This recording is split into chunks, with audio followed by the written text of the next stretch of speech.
अस्सलाम वालेकुम जी। उम्मीद है कि सब खैरियत के साथ होंगे। तो पिछले कई दिनों से मैंने कोई भी वीडियो नहीं बनाई थी क्योंकि मैं थोड़ा सा दुखी थी और मैंने आप लोगों को बताया था कि लास्ट ईयर इसी फरवरी में मेरी बहन का इंतकाल हुआ था। तो पिछले साल 21 फरवरी से उसकी दोबारा तबीयत ख़राब हुई थी। वो पूरे 17 महीनों तक बीमार थी। बुखार बहुत तेज़ चढ़ता था लेकिन बीच बीच में ठीक भी हो जाती थी। खैर 21 को उसको दोबारा फिर से बुखार चढ़ा था और 3 से 4 दिनों तक उसकी तबीयत बहुत ज़्यादा ख़राब थी और 24 फरवरी को 3:30 बजे वो इस दुनिया को हमेशा के लिए छोड़ गई। तो उसके सामने मैं बैठी थी, मेरे साथ मेरी मम्मी थी, मेरा छोटा वाला भाई था, मेरी छोटी वाली बहन थी और अमान था। तो उसकी जान हम लोगों के सामने निकली थी और सबसे पहली मेरी नज़र उसके ऊपर पड़ी थी। तो बस मैंने उसको देखा कि वो तुरंत जो है ख़त्म हो गई थी और हालांकि हमको यकीन भी नहीं हो रहा था। तो अल्लाह ताला उसको जन्नतुल फिरदौस में आला से आला दर्जा दे, आमीन सुम्मा आमीन। तो बस यही वजह थी, कई दिनों से मुसलसल उसकी यादों में मैं खोई हुई थी क्योंकि चाहे कोई गम हो या चाहे कोई खुशी का माहौल हो जो आपके साथ गुज़र चुका है, जब वही तारीख़ वही दिन दोबारा आपकी ज़िंदगी में आता है तो सारी यादें ताज़ा हो जाती हैं।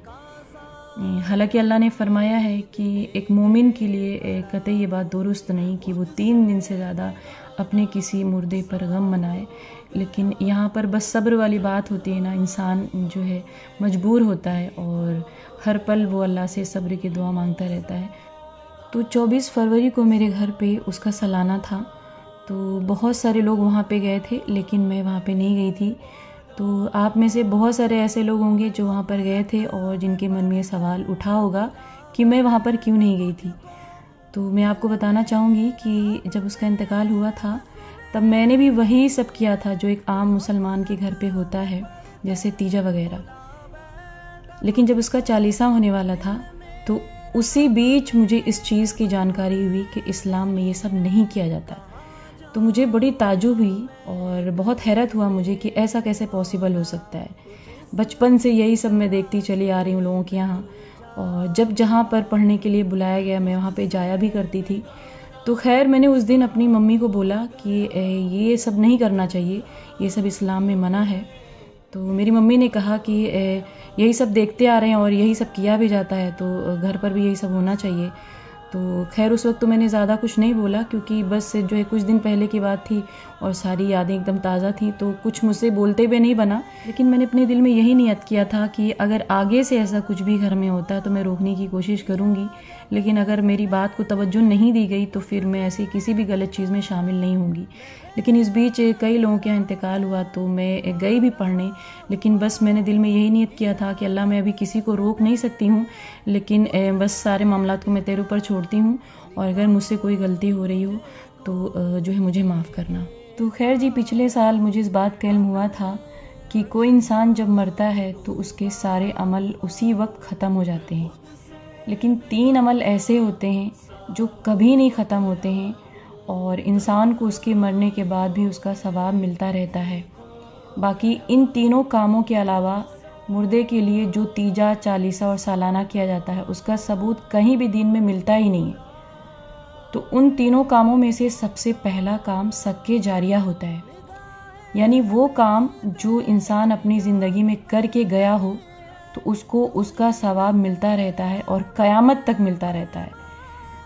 और वो नेक काम कोई भी हो सकता है, जैसे मस्जिद के लिए कोई काम कराया गया हो या फिर कहीं पर कुआं खुदवाया गया हो या फिर कहीं पर नल लगवा दिया गया हो, या इसी तरीके से जो भी अच्छे काम हैं अगर इंसान ने उसको अपनी ज़िंदगी में किया है तो मरने के बाद भी उसको क़यामत तक उसका सवाब मिलता रहेगा। और दूसरी चीज़ इल्म की बातें, यानी अगर कोई इंसान अपनी ज़िंदगी में किसी को भी इल्म की बातें बताता है और नेक और अच्छी बातें बताता है तो उसके मरने के बाद भी उन नेक बातों का और उस इल्म का उसको क़यामत तक सवाब मिलता रहता है। और तीसरी चीज़, इंसान अगर अपने पीछे कोई नेक औलाद छोड़ के गया है तो उसके जाने के बाद जो भी वो नेक औलाद उसके हक़ में दुआ मग़फ़िरत करेगा उसको उसका सवाब मिलता रहेगा। और अगर कोई इंसान शादीशुदा नहीं है और उसके बच्चे नहीं हैं लेकिन उसके माँ बाप हैं और उसके भाई बहन नेक हैं तो उसके लिए दुआ मग़फ़िरत करेंगे तो उसको उसका सवाब क़यामत तक मिलता रहेगा। बाकी इनके अलावा जो भी रस्म व रिवाज मुसलमानों ने दीन में शामिल कर लिया है उसका सबूत कहीं नहीं मिलता है। और आप सल्लल्लाहु अलैहि वसल्लम की ज़िंदगी में उनकी 3 बेटियों का इंतकाल हुआ था और आपने उनमें से किसी भी बेटी का ना ही तीजा किया था, ना ही चालीसा किया था और ना ही सालाना किया था। तो आम मुसलमान ये चीज़ कैसे कर सकता है? क्योंकि दीन वही है जिसको आप सल्लल्लाहु अलैहि वसल्लम ने किया है और लोगों को करने के लिए हुक्म दिया है। बाकी जो भी दीन में लोगों ने अपनी तरफ से रस्म व रिवाज बनाया है वो गलत है और हमेशा गलत ही रहेगा।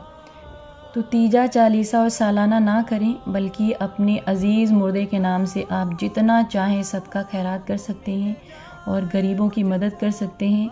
उसका सवाब इसको पहुंच जाएगा। बस आपके दिल में नियत होनी चाहिए कि अल्लाह इसका सवाब मेरे अजीज़ को पहुंचा दे। और सबसे ज़्यादा जो चीज़ मुर्दे को सवाब पहुंचाती है वो होती है दुआए मग़फ़िरत। तो आप 5 वक्त की नमाज़ पढ़िए और अपने अज़ीज़ के लिए दुआ करिए कि अल्लाह ताला उनकी बख्शिश फरमा और उनके दर्जात को बुलंद फरमा।